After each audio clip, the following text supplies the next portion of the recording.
no hi ha ni un cavall. I sabeu per què? Doncs perquè precisament el fet de que no hi hagi cap cavall tancat té relació amb l'estratègia d'aquesta hípica. Per poder posar en marxa un projecte, és molt important que l'empresari o empresària tingui en compte tots aquells factors que seran necessaris, no només per iniciar-la, sinó per consolidar-se i créixer. En concret, és molt important saber diferenciar allò estratègic d'allò operatiu. La raó d'existir d'un projecte, o sigui, la seva missió, és el punt de partida per garantir-ne la seva viabilitat. Però també cal saber cap on volem que vagi la nostra iniciativa per cercar la millor manera d'arribar-hi i aconseguir convertir-nos en allò que volem ser en el futur, o sigui, la nostra visió. Aquests dos elements, la missió i la visió, juntament amb els valors, són el que configuren l'estratègia corporativa. La part estratègica d'un projecte és la part més filosòfica, que ens permetrà fer una anàlisi de la competència de la clientela. Definir els diferents elements de l'activitat que permetran que la clientela arribi a la conclusió que nosaltres som la millor opció. Un cop definit el què, la part operativa o funcional d'un projecte ens permet definir el com, és a dir, quines polítiques necessitarem per arribar a la nostra clientela. El màrqueting mix ens ajuda a assolir aquest objectiu. Quan desenvolupem un projecte, és molt important que les dues parts estiguin equilibrades. Per tant, l'empresari o empresària haurà de dedicar el temps suficient per analitzar ambdues. Com a punt de partida, qualsevol empresa ha de tenir clar quina és la seva missió, la seva visió i els seus valors. Aquesta estratègia corporativa permetrà enfocar totes les seves actuacions correctament en el temps i, per tant, definir tots els nivells d'estratègia necessaris perquè l'empresa sigui viable a llarg termini. L'estratègia competitiva o de negoci i l'estratègia operativa. Carme, ¿qué es Connemara Pony Club? Pues Connemara Pony Club es un centro de equitación, que es una escuela y también la escuela es para aprender a competir, los que quieren competir, y todo lo que tiene que ver con el caballo. Yo soy la directora del centro y ella es Desiree, que és la propietària. Desiree, ens pots explicar els seus orígens i tota la seva evolució fins a arribar avui? Empecé a criar el pony Connemara porque me lo recomendó una amiga y me dijo, estos son ponis muy buenos para deporte y para niños. Tienen una talla muy buena para que lo puedan domar gente adulta y son muy polivalentes. Vale. Empecé comprando 2 Connemaras preñadas y más tarde un semental y 2 yeguas más. Y me lié con la cría del pony Connemara. De tot això, hi havia alguna cosa, Desiree? El inicio nada, había 4 yeguas Connemara con su semental. Eran todo campos, pero luego cuando ya compré los ponis Connemara, tuve que ampliar las instalaciones. Y más tarde pues monté unas pistas para poderlos domar. Cuando empezaron a crecer los potros, entonces opté por la doma natural, porque es una doma que no es nada agresiva. Aprendí la psicología del caballo. Hola, guapo. Què passa? Hola. La missió és com el cervell d'una empresa. Ens diu què som ara, la nostra raó d'existir. I la visió ens explica en què ens convertirem. Quan tinguem clar aquests dos elements, el cervell donarà ordres a la resta d'òrgans, per tant, a les parts operatives, perquè es posin a funcionar per assolir la nostra missió i visió. La missió conté 3 elements. El primer, quina necessitat cobrim o quin problema solucionem. El segon, a qui i on. I el tercer, el com. En quin sistema, metodologia, tecnologia, etc. Y a partir de ese momento, ¿cuándo empiezas a comercializar tus servicios? Cuando llegó el momento de que tenía que vender, me dio mucha pena, porque no sabía dónde iban a acabar estos caballos que había criado yo, si los iban a explotar. Era una incertidumbre para mí. Llegó un momento que tenía un montón de ponis y que no sabía qué hacer con ellos. Y pensé, pues lo mejor es que yo monte mi propia escuela para asegurarme que mis ponis estarían bien cuidados y bien trabajados. Quina història més bonica, Desiree, de veritat, molt maca. La visió vol reflectir una imatge objectiu d'allò que vol assolir l'organització en el futur. Des d'un voler ser, la seva declaració té molt d'intuïtiu, però ha de ser realista. En darrer terme, la missió comunica com es veu l'organització en el futur. Carme, com veus l'evolució d'aquest sector? Des que vaig començar quan era petita a muntar, ara, abans la gent no hi havia gaire gent que muntés, ara hi ha molta més gent que munta perquè han sortit moltes més hípiques. I, de fet, des de fa uns pocs anys cap aquí, per sort, s'ha començat a regularitzar, perquè abans qualsevol s'atrevia a donar classes o fer rutes i de fet, una de les coses repetitives quan algú diu tu treballes al món del cavall, jo un cop vaig anar a muntar i vaig caure, això és així. O sigui, perquè no hi havia gent formada, professional, que donés aquest servei. I ara fa uns anys cap aquí s'ha començat a ficar una mica més sèrio en el tema de la formació, que no existia, i el tècnic esportiu, el tècnic deportiu equestre, d'equitació, que abans no hi havia per formar-te, havies d'anar fora, o a Anglaterra o a França, perquè aquí no existia la formació per ser professor d'equitació. També des del Departament d'Agricultura, Ramaderia i Pesca, el DARP, també s'han ficat bastant les piles per regularitzar, ja que els cavalls tinguin el seu microchip, tinguin la seva cartilla sanitària, etcètera, inclús que els centres tinguin uns mínims de metres quadrats, del femer, de diverses coses que s'han de controlar. Com veieu el futur de Connemara? Lo que me gustaría es que fuera una buena escuela de equitación. A mí me gustaría ampliar estas instalaciones para poner más pistas y campo de cross para hacer concursos de más alta competición. Nosaltres, després d'11 anys que portem aquí, per poder també avançar, créixer i evolucionar, ens hem de fer una revisió del que hem fet fins ara per saber què més podem aportar, què més necessitem, fer un balanç de la situació i a més enfocar també, a part de poder fer competicions una mica més altes en equip pel nivell de pistes, també ens agradaria a l'àmbit de la formació intentar mirar ja quins punts podem fer una miqueta de focalització per poder també formar gent que es vulgui dedicar a això. S'anomena cultura organitzativa l'estil organitzatiu i el conjunt de valors que l'empresa intenta transmetre amb la seva relació amb clients, proveïdors i empleats. Una cultura empresarial és un model global de gestió que necessàriament ha d'implicar una proposta ètica. Segons Ramon Alcoberro, una cultura empresarial és una manera de pensar, una manera de veure l'empresa des del món i el món des de l'empresa. Desiré, abans ens has explicat què et va motivar realment a poder muntar aquest negoci. Parlaves del tracte amb els cavalls, d'aquesta preocupació que els cavalls estiguessin ben cuidats si sortien d'aquí, si sortien de la hípica. Quins altres valors i principis voleu transmetre amb aquest projecte? Como yo empecé a criar esta raza de pony Connemara, después decidí quedármelos para asegurar su bienestar. Por ello, todas las actividades que hacemos tienen que respetar este principio. Es lo más importante que transmitimos en esta escuela. Lo que más hacemos es todo lo que tiene que ver con el entorno del caballo, que sea hacia su bienestar, que estén limpios, que estén cuidados, que se cuiden en todo y que aprendan todo, no solamente a montar, sino a saber entrar en su paddock, cogerlo bien, sin asustarlo, sin levantar la mano. Y además, aquí tenemos toda la infraestructura pensada de manera que cuando los caballos están en su paddock, todo comunica con los campos que tenemos arriba para cuando ya hemos terminado las clases, podemos abrir unos o los otros o así y salen galopando y no se olviden nunca de ser caballos. Estan molt atents!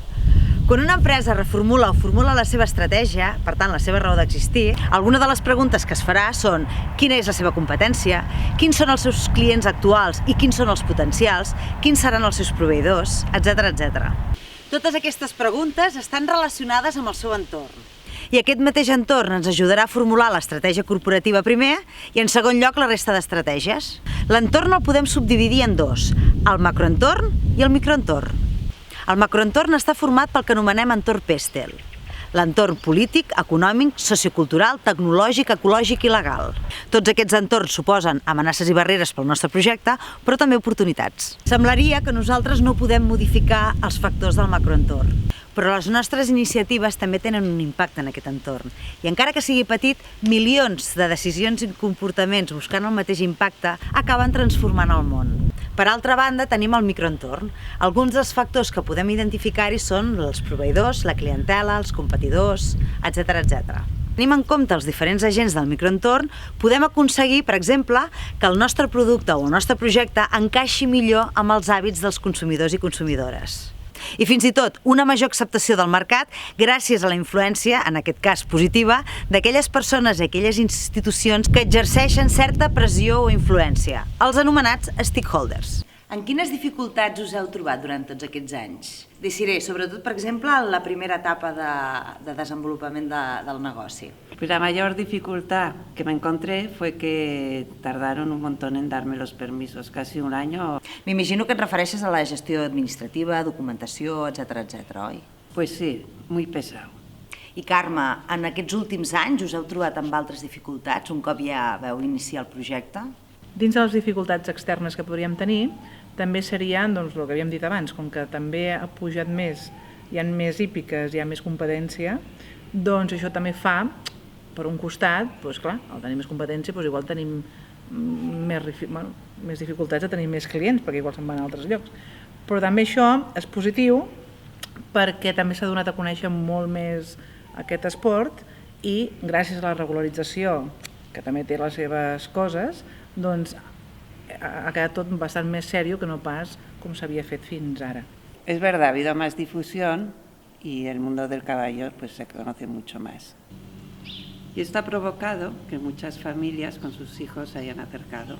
Berta, quan vas començar a venir aquí al Connemara Pony Club? Bueno, jo anava en una altra hípica i em van recomanar aquesta hípica i vaig venir a provar i em va agradar molt. No sé, perquè l'altre professor coneixia la meva professora i me va recomanar-ho que vingués a provar-ho. A mi m'agraden molt els cavalls, sobretot perquè m'he enamorat molt d'ells. Creus que està de moda aquesta activitat? A mi m'agrada molt i sempre m'ha agradat i animo molt a l'altra gent que també vingui a provar-ho. Com podem comprovar, veient aquestes generacions tan joves que els agrada tant aquesta activitat, podem dir que aquesta activitat té futur. Ara que tenim la missió, la visió i els valors, com guanyarem diners? El model de Dere Cabell ens permet analitzar el microentorn per fer viable tècnica i econòmicament el nostre projecte. Una acurada anàlisi d'aquest microentorn permetrà a l'empresari i a l'empresària definir aquells elements que són cabdals pel projecte: distribuïdors, proveïdors, clientela, entitats financeres i un llarg etcètera que ens és útil pel desenvolupament d'aquest negoci. L'estratègia corporativa permet que l'existència del projecte tingui sentit en el mercat. L'estratègia competitiva permet que l'existència del projecte tingui prou sentit per un grup de persones que decideixin comprar els nostres productes i serveis i, per tant, obtenir els ingressos suficients que vetllin pel bon funcionament de tota l'activitat. Per això també s'anomena model de negoci. Quins altres elements de valor esteu oferint a la clientela?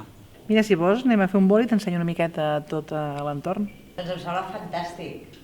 Els gossos també ens acompanyen? I tant. Molt bé.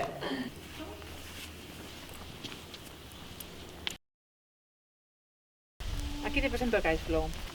Él ahora mismo está aquí en un box, porque si te fijas están todos sueltos y libres, porque lo tenemos un poquito lesionado, se hizo con una piedra o como un hematoma en el casco y lo tiene un poco sensible.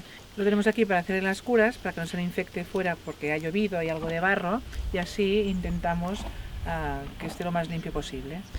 Y además, hoy ha venido la veterinaria que le pondrá un vendaje para así poderlo tener aún mucho más protegido, y después de ese vendaje sí que lo soltaremos fuera porque no nos gusta que esté aquí muchas horas.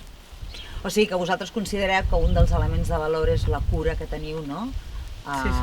Amb els animals. Sí. Hi ha algun altre element de valor en relació a la cura dels cavalls? Aquí regularment ve el dentista, que és molt important la dentició perquè mengin bé, masteguin bé i no tinguin problemes digestius, de còlics, etc, o que s'aprimin o coses d'aquestes. També ve el fisio, perquè després de fer exercici o gent que comença a muntar o així, és probable que alguna contractura o una altra li quedi en el cos, i també regularment van vinguent, i sobretot una bona alimentació, perquè és molt important que el cavall tingui tots els nutrients que necessita. O sigui que no escatimeu amb el menjar? No escatimem el menjar perquè considerem que és una cosa molt important, i a més aquí l'alimentació agafem la de màxima qualitat, ja sigui el forratge, ja sigui el pinso o qualsevol complement que necessiti l'animal. I tot això la clientela ho valora? Sí, almenys és el que intentem, que aprenguin a valorar-lo.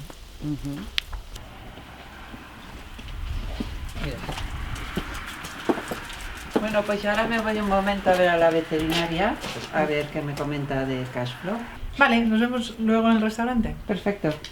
Adiós. Hasta luego. Una de les coses que valoren els clients també és la qualitat dels cavalls que tenim, perquè estan molt ben cuidats, estan molt ben ensenyats, són molt tranquils i això ho valoren molt. A més, la qualitat de les classes que fem, que són sobretot l'assegurança, que hi hagi molta seguretat, que hi hagi molta disciplina, que sàpiguen cuidar el cavall també, no només en el manejo com per davant. Disculpa el cavall que m'ha tallat. No passa res. Doncs, a més, la qualitat de les classes, amb molta seguretat que posem, la disciplina, perquè a més, a part del manejo, que és la primera part aquesta de raspallar-lo, preparar-lo, també ens fiquem molt a que sàpiguen cuidar el cavall a l'hora de muntar, que no facin tirons a la boca, que no facin cops de cul, etc. Coses que solen ser molt habituals. I a part de valorar totes aquestes coses, les qualitats que tenim així en els serveis, doncs també valorem molt la pista coberta, perquè poden venir quan fa molta calor, ens protegeix el sol, quan plou també sota la pluja podem treballar igual, i és una activitat que no tens per què deixar-la per la climatologia, o sigui, amb la pista coberta hem guanyat molt. És on hem estat abans, fent les primeres preguntes. Exacte. I un altre punt fort que tenim, que també es valora, és la ubicació, que de seguida, des de la carretera, ja tens la hípica. Perquè normalment moltes hípiques el problema que tenen és que has d'agafar un camí una mica així de carros i per arribar-hi a vegades és una mica complicat. En canvi això aquí, la veritat és que ho tenim molt bé. Has dit alguna cosa d'un restaurant? T'ho comento perquè tinc una mica de gana ja. Doncs sí, tenim un restaurant que està ubicat a darrere de la pista coberta, que a més és molt maco, és molt acollidor, té uns vitralls que l'aprofitem perquè per un costat és mirall i quan estàs muntant te pots mirar i pots rectificar la posició i això està molt bé a l'hora d'aprendre, i a més tu per dintre del bar, del restaurant, pots veure la gent com munta sense que ells te mirin, o sigui, no interfereixes a la classe, pots estar mirant els teus fills com munten o qui sigui, i els nens no saben que els estan mirant i així tot flueix amb naturalitat. Molt bé. Anem a fer el vermutet? Sí, Què et sembla? perquè a més el menjar és molt bo, Vinga, doncs. Sí, potser ja la decidirà. En resum, l'estratègia corporativa és el nivell que ens permet definir la interrelació amb l'entorn i decidir en quins mercats o sectors es vol participar. El segon nivell d'estratègia, l'estratègia de negoci, ens permet saber com competirem en aquest sector o mercat. I el tercer nivell d'estratègia, o estratègia funcional, ens permet decidir de quina manera utilitzarem els recursos i les nostres capacitats en cada àrea funcional, com per exemple l'àrea comercial, l'àrea de màrqueting, l'àrea de producció, etc. La clau d'un projecte rau en tenir un producte o un servei que cobreixi una necessitat o que resolgui un problema a la nostra clientela i tenir un volum de mercat suficient perquè sigui viable econòmicament. A partir d'aquí haurem de donar a conèixer el nostre client potencial i posar-lo al seu abast a un preu que estigui disposat a pagar i que alhora sigui rendible per nosaltres. Per tant, és necessari establir l'estratègia de màrqueting així com els elements operatius de les seves polítiques. A nivell estratègic cal tenir clar alguns elements com en quin mercat ens dirigirem, quines característiques tindran els nostres consumidors i consumidores, per tant, com els segmentarem, com ens posicionarem, quina és la nostra competència i de quina manera ens diferenciarem. A nivell de polítiques, caldrà definir una sèrie de normes de funcionament. Aquesta és la part més operativa del pla de màrqueting, anomenat màrqueting mix, per bé que és una combinació entre el producte i servei, la distribució, la comunicació i el preu. El pla de màrqueting té una part estratègica que ens permet posicionar-nos en el mercat, en funció de la clientela, els competidors, competidores, etc. I una part més operativa, que és la que ens permetrà arribar al nostre segment de mercat que hem definit prèviament, com és el portfoli de productes i serveis, el preu, la distribució i la comunicació i la publicitat. Si ens fixem en els productes i serveis que funcionen, comprovarem que es dirigeixen a un segment de mercat concret. El segment de mercat és un conjunt de consumidors i consumidores amb característiques homogènies que es comporten de la mateixa manera en relació a l'oferta de la nostra empresa. Per tant, hem d'escollir aquell conjunt de consumidors i consumidores als quals el nostre producte o servei els pot resultar interessants, que els cobreixi la seva necessitat o els resolgui el seu problema de la manera més òptima. I respecte als serveis, quins serveis oferiu i quins us demanden més? Els serveis que tenim són el pupilatge de cavalls, que consisteix en deixar el teu cavall aquí, nosaltres ens encarreguem de l'alimentació i de que tingui net el seu espai, ja sigui un box o sigui un paddock, encara que recomanem que sigui un paddock per el que dèiem al principi, perquè així el cavall se sent més animal i no pas tantes hores tancada en un box. I a part de pupilatges, el servei que tenim és d'escola. Bàsicament el que fem aquí és una escola d'equitació que ensenyem des del maneig del cavall, a saber-lo agafar, raspallar, netejar, doncs a més hi ha les classes per després poder-los muntar. I tant pots estar amb el cavall, fer classes peu a terra i saber la manejabilitat, fer-lo trepitjar un plàstic que no s'espanti, una bassa d'aigua o coses d'aquestes, o muntat. Muntat també és molt important tenir una base de pista abans de sortir al camp, que després també un altre servei que fem és sortir des del camp, però sempre i quan hi hagi una base i un mínim a dins de la pista. I dins dels serveis de l'escola també el que tenim és, tenim algun conveni amb alguna escola francesa, venen aquí a fer les pràctiques, inclús alguna de la Universitat de Toulouse, i a més, dins del tècnic esportiu que es fan aquí a Catalunya, doncs també he tingut alguns nens, estudiants, més que nens, a fer la part pràctica. Llavors entenc que la majoria de la clientela que teniu són nens i nenes. Bàsicament sí, majoritàriament són nens i famílies, venen els pares, també munten amb els nens, i la clientela que tenim és d'aquí del voltant. També en tenim molts que venen de Barcelona, que potser tenen aquí segona residència, i també tenim molts de francesos que venen, a l'estar tan a prop de la frontera, doncs en venen molts.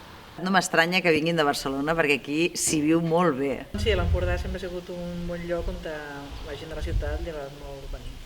Hem de fer la segmentació d'acord a aquells criteris més significatius del nostre consumidor o consumidora. Alguns d'aquests criteris són l'edat, el sexe, el nivell d'ingressos, lloc de procedència, nivell d'estudis, estil de vida, personalitat, trets psicodemogràfics, freqüència d'ús i altres característiques més específiques en funció del tipus d'empresa. Els criteris variaran significativament quan l'empresa tingui altres empreses i institucions com a clients. La nostra empresa es troba en un mercat on hi ha moltes altres empreses i organitzacions. Per tant, haurem de ser prou competitius oferint diferents elements que ens facin diferents a la resta i preferibles pels nostres consumidors. Segons Porter, existeixen 3 tipus d'estratègies competitives o genèriques. La seva classificació es basa en l'estratègia competitiva que es persegueix i en l'amplitud de mercat que s'ha considerat. El primer tipus d'estratègia és el lideratge en costos, que consisteix en assolir el mínim cost mitjançant la producció a gran escala de productes que són molt similars. L'estratègia de diferenciació consisteix en l'especialització de l'empresa en algun aspecte que la faci única i que estigui valorada per la totalitat del mercat. Amb aquesta estratègia es pot ser líder en tecnologia, en innovació o en qualitat del servei. I la tercera estratègia, concentració o focalització, consisteix en concentrar-nos en un segment de mercat i trobar l'avantatge competitiu en costos o diferenciació. Les micropimes necessiten marcar més que ningú la diferència pels motius següents. I els seus recursos i capacitats no els permeten arribar a una massa crítica tan gran com ho poden fer empreses de major dimensió. Per tant, tampoc poden competir en preus, perquè amb un nivell de vendes més reduït necessiten marges més grans per poder cobrir els seus costos. En resum, és important que l'empresari o empresària posicioni el seu producte o servei en el mercat centrant-se en aquells elements que són realment importants per la seva clientela. Per exemple, seria absurd intentar posicionar-nos en preu quan sabem que la nostra clientela és insensible a les seves variacions. Serem amics, tu i jo? Sí? Serem. I quins elements de valor podem aportar al mercat? Oi! M'estàs xupant la mà? De fet, podem aportar elements de valor amb el què, el qui, el com i el quan. En el què podem aportar solucions integrals, generar experiències o incorporar serveis, disseny o coneixement. O inclús apostar per la sostenibilitat. Doncs sí, sostenible, perquè mira, no sé si t'has fixat que tenim allà unes plaques solars perquè ens agradaria també poder aportar més sostenibilitat a Vípida. En el qui, detectar nínxols no coberts, integrar canals, aprofitar discontinuïtats, aprofitar les xarxes socials i arribar fins a la base de la piràmide. I heu projectat obrir els serveis a altres tipus de clientela, com per exemple empreses o professionals? Mira, precisament això que dius és el que tenim en ment ara mateix com a nous projectes. i en el quant dissenyar noves lògiques financeres, construir des del baix cost i inclús rendibilitzar allò gratuït. En el com podem teixir aliances, col·laborar en públic i privat, aprofitar l'ús de les tecnologies i obrir-nos a l'aportació d'altres col·laboradors. Quin paper hi han jugat les col·laboracions amb altres institucions i professionals en el desenvolupament d'aquesta hípica? Doncs han tingut un paper molt important, des de la British Horse Society, que és una institució anglesa molt coneguda i de la primera que va sortir, la pionera, que de fet està avalada per la reina d'Inglaterra, doncs nosaltres som socis d'ells. I això ens ha marcat molt i ens fa la nostra marca, perquè per poder ser soci d'allà i membre d'ells, doncs tenim una inspecció anual, venen a veure que fem les coses bé, són molt i molt estrictes tots aquests anglesos i seguim la seva línia. I seguint la seva línia, doncs, tot el tema de la seguretat, de la disciplina, tot això es marca molt i és el que també transmetem als nostres alumnes, que segueixin aquesta línia. També tenim la col·laboració amb la Federació d'Hípica, tant l'espanyola, quan fem aquí els exàmens de galop, que serien uns nivells per valorar que el nen té aquest tipus de nivell, els formem aquí, també els podem examinar aquí del nostre centre o de centres de fora, i també perquè amb la Federació Hípica Catalana nosaltres fem aquí els concursos territorials, seguim la Lliga Catalana, més la Lliga de Girona, i tenim aquesta col·laboració amb ells. I amb professionals hi col·laboreu? Doncs sí, tenim la sort que hem tingut aquí diversos professionals molt reconeguts i molt importants, com pot ser en Luis Astolfi, que és una gran eminència dins del món del salt d'obstacles, ha sigut 4 vegades olímpic, l'hem tingut aquí fent classes als nostres alumnes i que també obrim al públic extern. I ara en breu també tenim l'Albert Hermoso, que és un altre olímpic d'aquí al costat, d'aquí a Lleida, que també ens ve a fer un curs de salt. El que està clar, Carme, és que des de que la Desiré, la propietària d'aquesta hípica, va decidir crear el seu projecte, heu fet un salt molt important gràcies a la formulació i al disseny d'una estratègia molt clara, molt concreta, que ha sabut aprofitar les oportunitats del futur, ha pogut posar mesures per salvar les amenaces, un model de negoci que incorpora diferents elements de valor, tal com ens ha explicat la Carme, i sobretot una estratègia corporativa amb la seva missió, la seva visió i els seus valors, una estratègia competitiva o de negoci i una estratègia operativa molt ben alineades i que es troben en revisió constant, sobretot per continuar creixent de forma sostenible. Fins aquí hem treballat el mòdul de direcció estratègica. En el següent vídeo aprofundirem en el mòdul de màrqueting estratègic i operatiu. Però això serà un altre dia perquè ja comença a fer fosc i hem de marxar.